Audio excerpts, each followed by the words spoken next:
Welcome to Single Malt History with Gareth Russell, pouring out your serving of pure, distilled, intoxicating, and occasionally delicious history.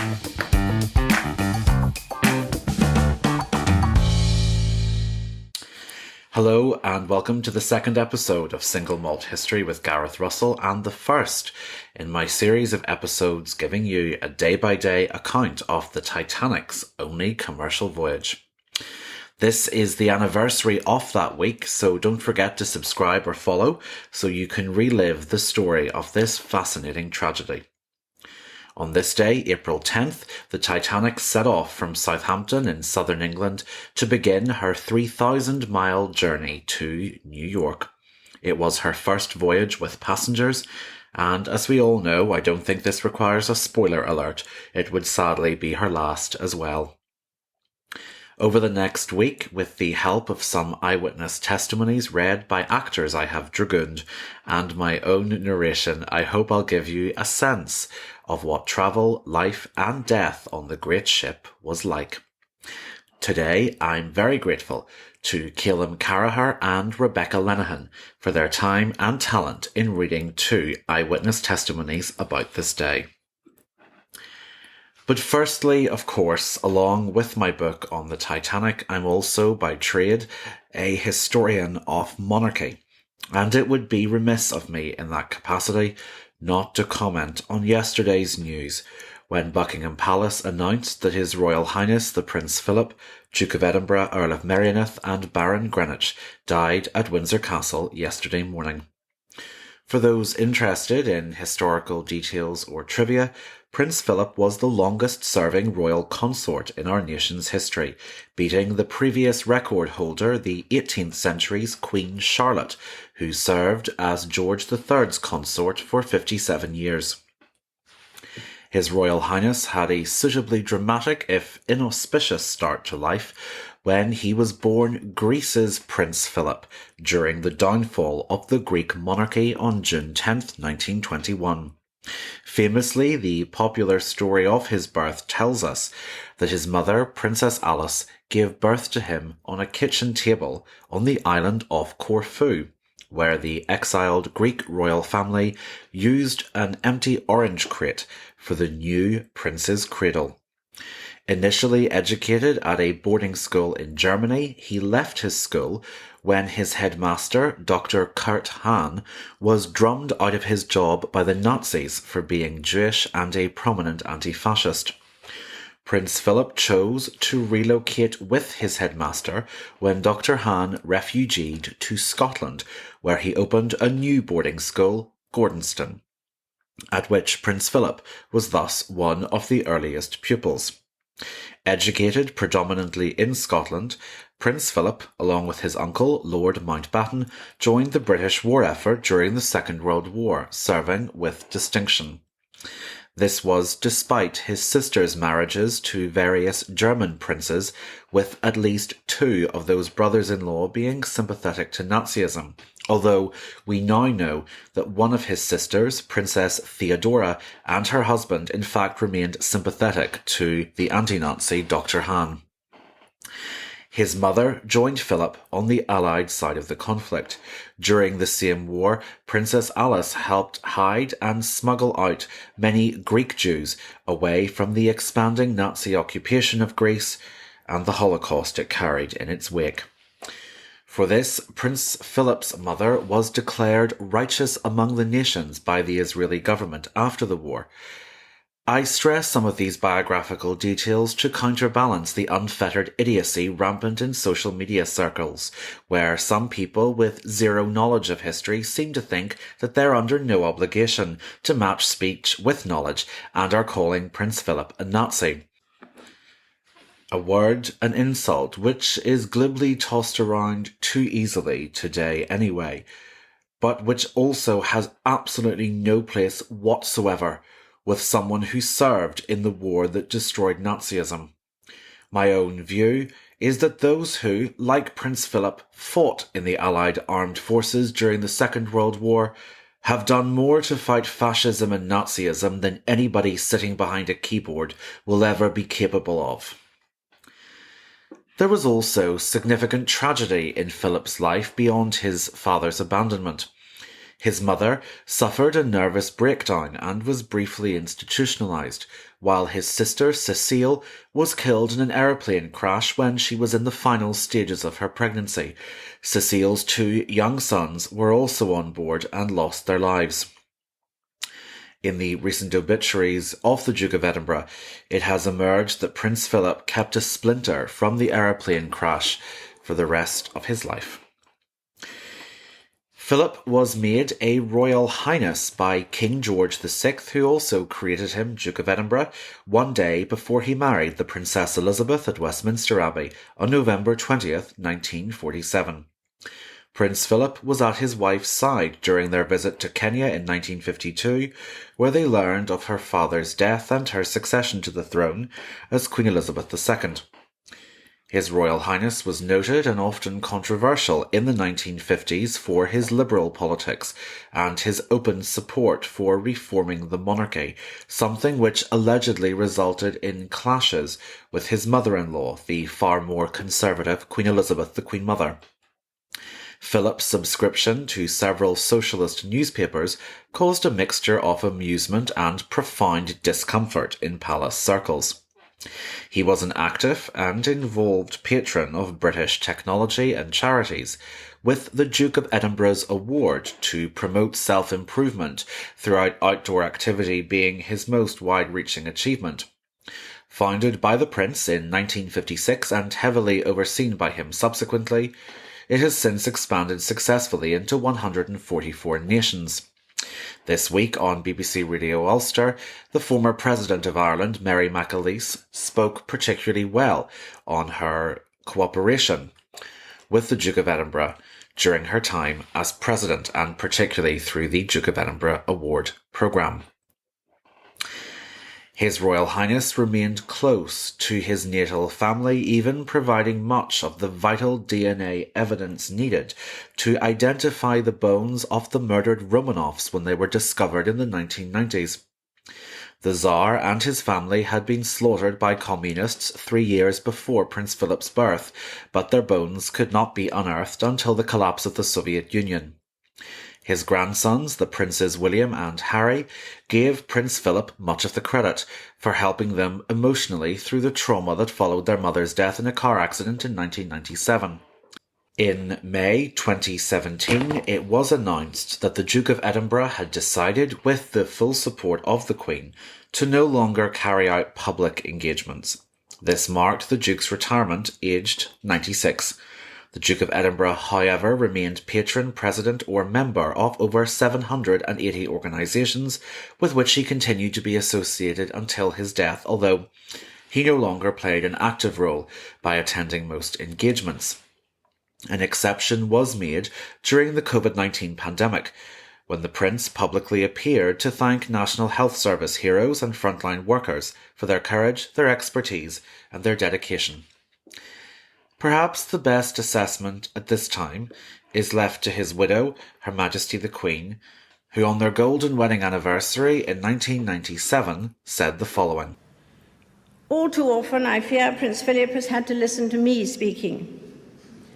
Frequently, we have discussed my intended speech beforehand, and as you will imagine, his views have been expressed in a forthright manner. He is someone who doesn't take easily to compliments, but he has quite simply been my strength and stay all these years. And I and his whole family, and this and many other countries, owe him a debt greater than he would ever claim or we shall ever know. His Royal Highness was 99 years old. The Queen's grief after 74 years of marriage can frankly only be imagined. And now on to the Titanic. The sun rose over the southern English port of Southampton at about 23 minutes past 5 on Wednesday, April 10th, 1912, illuminating the docked Titanic, the world's newest and largest luxury liner, which 6.5 hours later would begin her inaugural voyage to America, with stopovers along the way at a northern French port and then a southern Irish one before the 6-day journey across the Atlantic. What did the Titanic look like on this slightly overcast spring morning?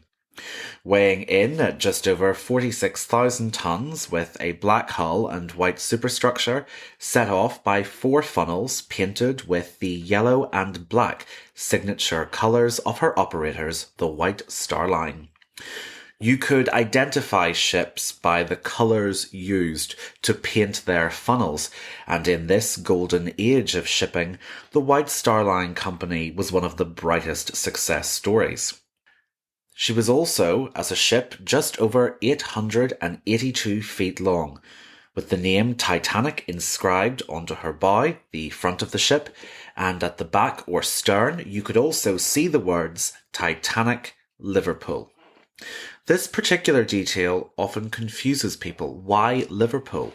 The Titanic had been built in Belfast and it sailed from Southampton, so why was Liverpool the city name inscribed on her stern? Well, that's because the city on a ship denotes its port of registry, and the White Star Line headquarters were in Liverpool. But as I said, it was Belfast where she had been built and launched from the Harland and Wolff shipyards in the east of the city. You may have heard people referring to the Titanic's sister ships.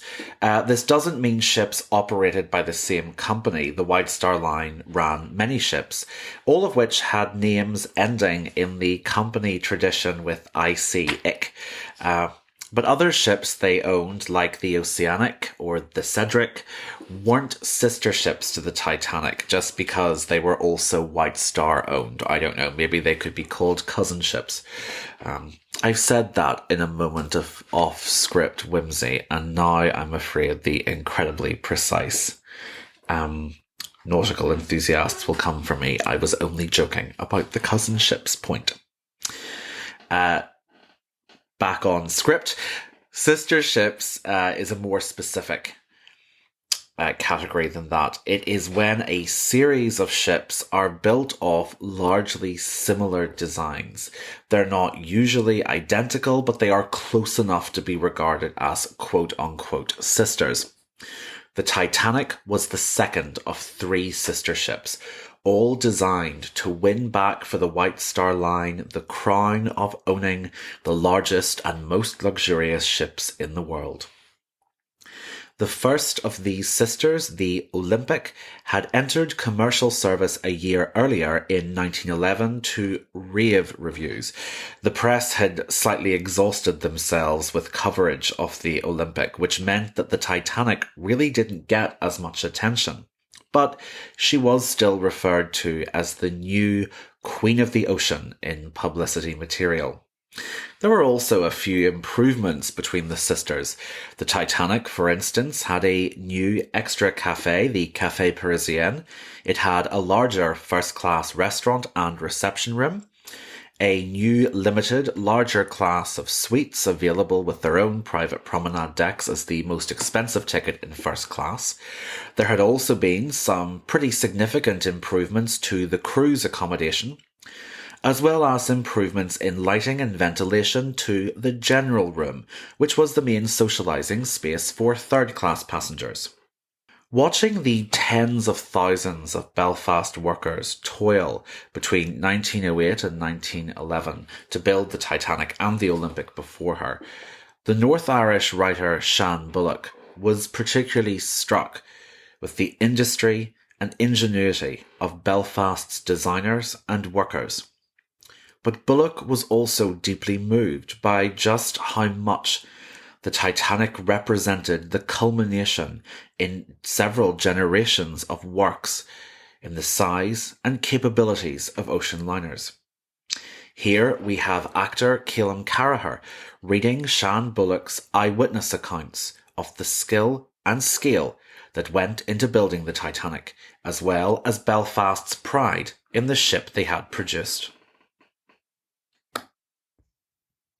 Boilers as tall as houses, shafts a lad's height and diameter, enormous propellers hanging like some monstrous sea animal in chains, turbine motors on which workmen clambered as upon a cliff, huge pneumatic hammers and quiet, slow-moving machines that dealt with cold and steel, shearing it, punching it, planning it, as if it had been dinner cheese.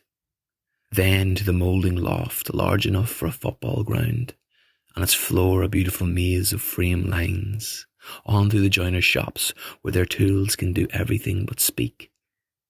The Titanic was an evolution rather than a creation, a triumphant product of numberless experiments, a perfection embodying who knows what endeavour, from this a little, from that a little more, of human brain and hand and imagination.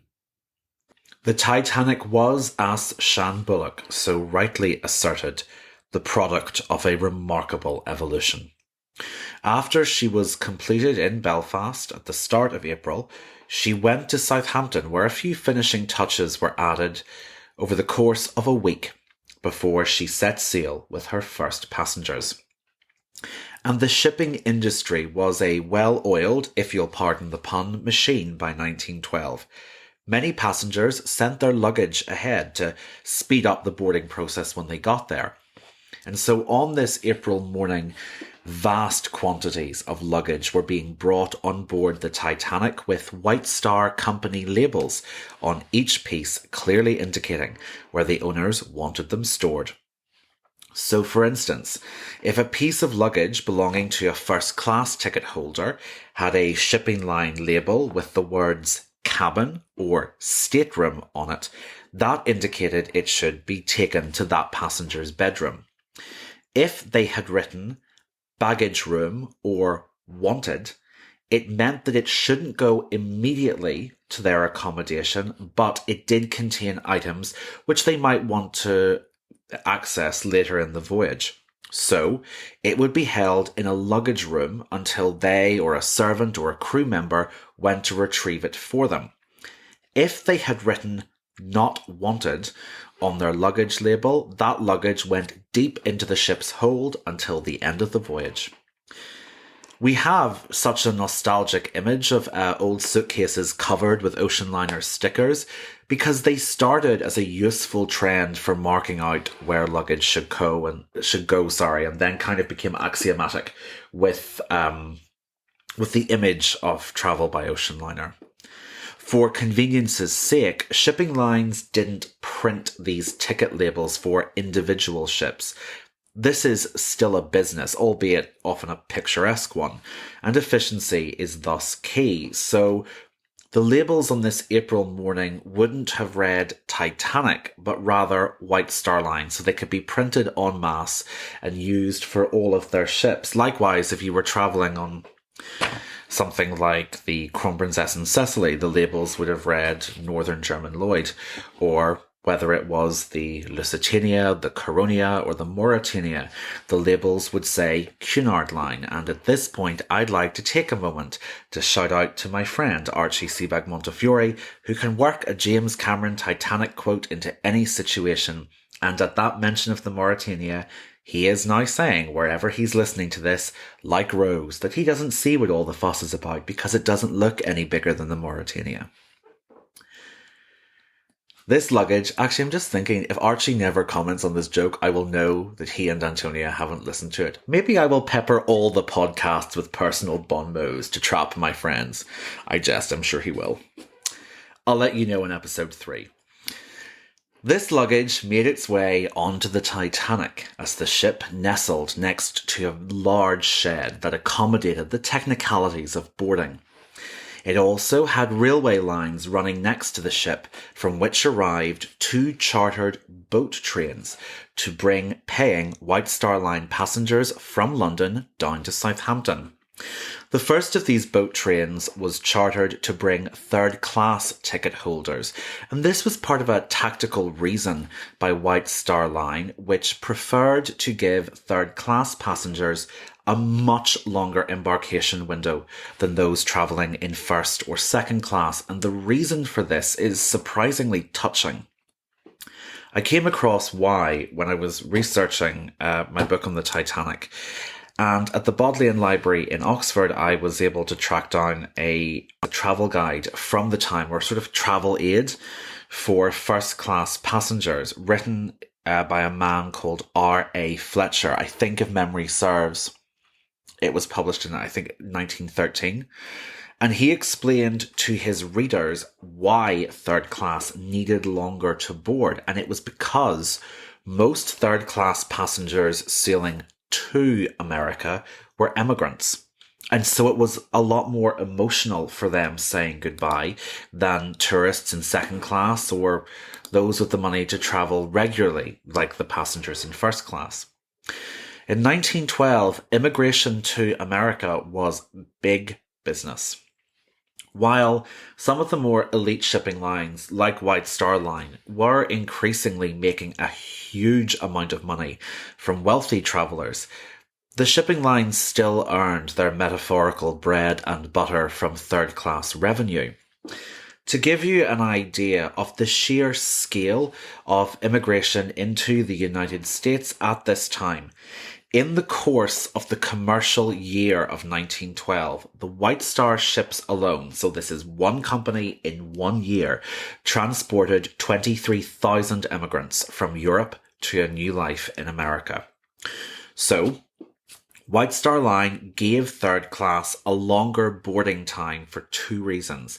The first was to check, as you may have seen dramatised in some movies, that in line with American quarantine and immigration legislation, none of the immigrants were carrying lethal or contagious diseases. And the other reason was because they knew a lot of third class would take a really long time to say goodbye at the pier to their loved ones staying behind, possibly forever and certainly for a long time.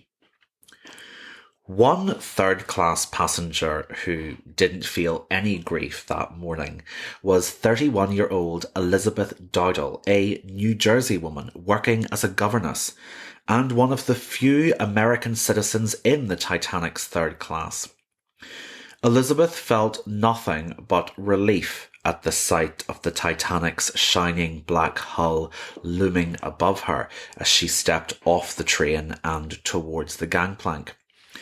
Elizabeth had arrived at Waterloo train station in London on time for the third-class train, but something had gone wrong with the engine's brake valve moments after the train set off, meaning that there had been a delay causing Elizabeth to worry that they would miss the ship.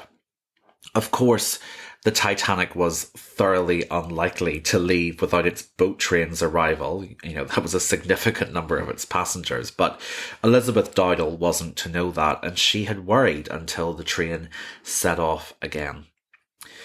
Elizabeth boarded the Titanic with a 6-year-old girl, Ethel, but Ethel wasn't her daughter.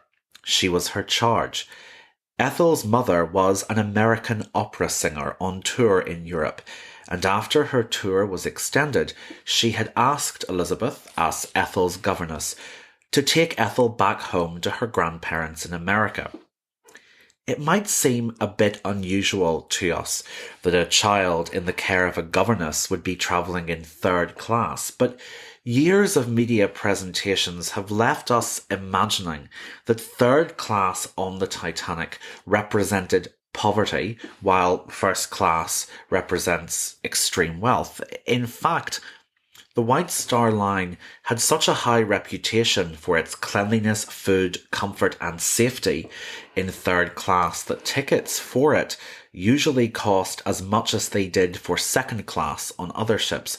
Elizabeth and little Ethel had actually travelled over to Britain in second class on the Olympic, but while Ethel's mother was an opera singer, she evidently did quail at the cost of 2 tickets for Titanic's second class, especially after she had so recently paid that price for the Olympic, and so she sent her daughter and her governess back to America in the perfectly acceptable, to her and apparently to Elizabeth as well, third class.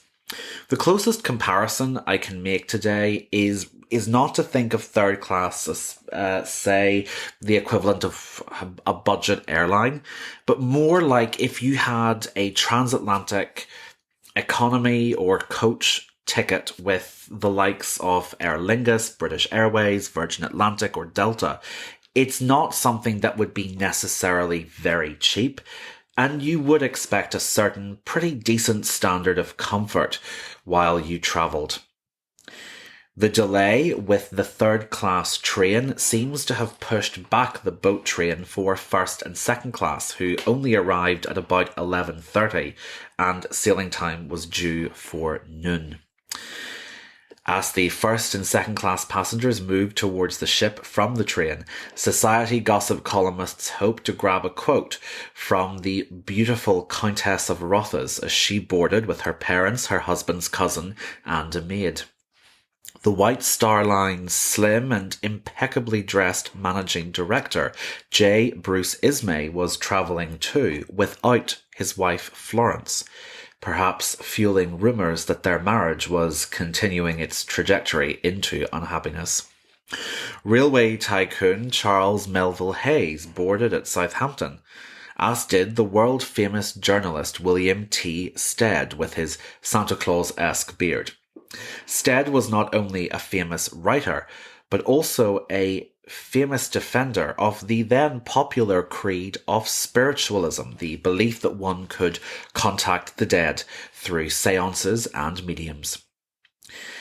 After these passengers had presented their tickets, crew members escorted them to their cabins, or, to use the rather grander parlance preferred, their staterooms. Many then chose to go up on deck, either to the promenade deck or the boat deck, where the whitewood lifeboats were stored. The views were quite a bit better from the promenade deck below, because the lifeboats tended to obscure the sightline. Perhaps interestingly, the difference between a ship and a boat is that a ship is a nautical craft large enough to accommodate other boats on it, i.e. lifeboats. For passengers who made their way up top to watch the moment of departure, they might have noticed how crowded Southampton Harbour was rather than the pier. Southampton was one of the busiest ports in the world, but there were more ships than usual at anchor that day. In fact, there were so many of them that the red, white and blue funnels off the American Line's ship New York were tied right next to the yellow and black White Star funnels of the Oceanic, with the New York almost being tied up after a fashion to the Oceanic. Elsewhere, there were other ships crowding the area, like the Philadelphia, the St. Louis and the Majestic. The reason for this was that there wasn't enough coal. Only 4 days before the Titanic set off from Southampton, the British Miners' Federation, a trade union, had called off a 6-week miners' strike. That strike had caused a shortage in coal, which saw many of the smaller ships, like the ones tightly packed together near the Oceanic and New York, to have their voyages cancelled, and several shipping lines seemed to have raided the smaller ships' coal bunkers to get the fuel they needed to keep the larger ocean liners on schedule. Only a few minutes late, around midday, the Titanic eased off from her pier. Her propellers spun to life, smoke billowed from her operating funnels, the harbour water churned. But as the ship of dreams took her first step towards New York, a sound like gunshot tore through the crowd, followed by the agonised scream of a bystander. The Titanic was coming a lot closer to a New York than planned, as the giant amount of suction created by the Titanic's propellers had caused the New York's mooring lines to snap, lacerating a woman nearby, and slowly the New York was pulled out into the water, edging closer and closer to the Titanic. Passengers on deck thought for a moment that the New York was about to ram the Titanic, and for her captain, Edward Smith, this was a potential catastrophe. After all, only a few months earlier, the same thing had happened to the Olympic, when her size was blamed for sucking in the warship Hawke in a collision that pierced the Olympic's hull and left some of her second-class cabins exposed to the air. The whole voyage had to be cancelled. A quick-thinking, technology-loving first-class passenger managed to catch a photograph from the promenade deck which shows us just how close the New York came to hitting the Titanic, thereby forcing her to cancel her voyage. Captain Smith's quick thinking and lessons learned from the Olympic saw him cut the engines just in time, as the New York was guided back to safety before the Titanic, further delayed, resumed her journey. One of those who saw the near collision was a man called Ida Straus, a former congressman for New York's 18th District and owner of Macy's department store. Straus was a regular transatlantic traveller, and in fact he had actually sailed as a passenger on the New York a few years earlier. After the Titanic started moving again, Straus returned down to sea deck. All the Titanic's decks, bar the boat deck, were alphabetically named. On sea deck was his suite, which he was sharing with his wife Ida. He found her writing a thank you note in the parlour of their suite because a friend from London had managed to arrange for a farewell bouquet of flowers to be sent as a surprise to the Straus's accommodation. They had discovered this delightful, thoughtful gesture when they boarded, and Ida wanted to send the friend a letter expressing her gratitude. The Titanic would be stopping to collect more passengers and deposit any letters at the French town of Cherbourg in a few hours' time, so Ida decided to get the letter done and posted rather than join her husband on deck for the send-off. Ida Straus had been born in Hesse-Darmstadt, which is now part of Germany, before emigrating to America as a child. Ida, like her husband, was a passionate defender of immigrants to America, particularly those fleeing anti-Semitic persecution in Europe and Asia. She was also a champion of educational reform and of seeing more women in public roles. The friend she wrote to, Lillian Burbage, was married to the owner of Harrods, London's famous department store, and they had helped host the Strauses during their recent stay in London. The Burbages were planning to visit America soon, where Mr. and Mrs. Straus hoped to return their hospitality. Ida's thank you note is read here by Rebecca Lenaghan, and it mentions both their suite and the near miss with the SS New York. Dear Mrs. Burbage, you cannot imagine how pleased I was to find your exquisite basket of flowers in our sitting room on the steamer. The roses and carnations are all so beautiful in colour, and as fresh as though they had just been cut. Thank you so much for your sweet attention, which we both appreciate very much. But what a ship! So huge and so magnificently appointed. Our rooms are furnished in the best of taste and most luxuriously, and they really are rooms, not cabins. But size seems to bring its troubles. Mr. Straus, who was on deck when the start was made, said that at one time it stroked painfully near to a repetition of the Olympics experience on her first trip out of the harbour. But the danger was soon averted, and we are now well on our course across the channel to Cherbourg. Again, thanking you and Mr. Burbage for your lovely attention and good wishes, and in the pleasant anticipation of seeing you with us next summer. I am with cordial greetings, in which Mr. Straus heartily joins. Very sincerely yours, Ida R. Straus. Ida's letter was taken off at Cherbourg while she and her husband were sitting down to their first dinner in the Titanic's dining saloon, its decoration inspired by Elizabeth I's childhood home, as well as a country house belonging to the Duke of Rutland. The Titanic was too big to dock in Cherbourg harbour, and so a tender, a small ferry, brought passengers out from Cherbourg to the Titanic. That tender, called the Nomadic, is now the last purely White Star Line ship left in existence. It survives as a museum and tourist attraction back in its native Belfast. On Wednesday evening, as the sun set, the Nomadic brought to the Titanic more passengers, like silent movie star Dorothy Gibson, who, even before her acting career, had been famous as one of America's highest paid fashion models. Another fan of haute couture was the chic Edith Rosenbaum, a fashion journalist returning to America after attending the How could I trip up over the word Paris? Sparris? Ugh. I was too confident with the Byzantine pronunciations last time. Myophyte basiliscus Ariadne, and I fell at the word Paris. Alright, we'll take that sentence again. Another fan of haute couture was the chic Edith Rosenbaum, a fashion journalist returning to America after attending spring shows in the notoriously difficult to pronounce city of Paris. Yet another railway tycoon in the form of John Thayer boarded, as did steel mining millionaire Benjamin Guggenheim and Colonel John Jacob Astor IV, head of a family who owned so much property in Manhattan that they were nicknamed the landlords of New York.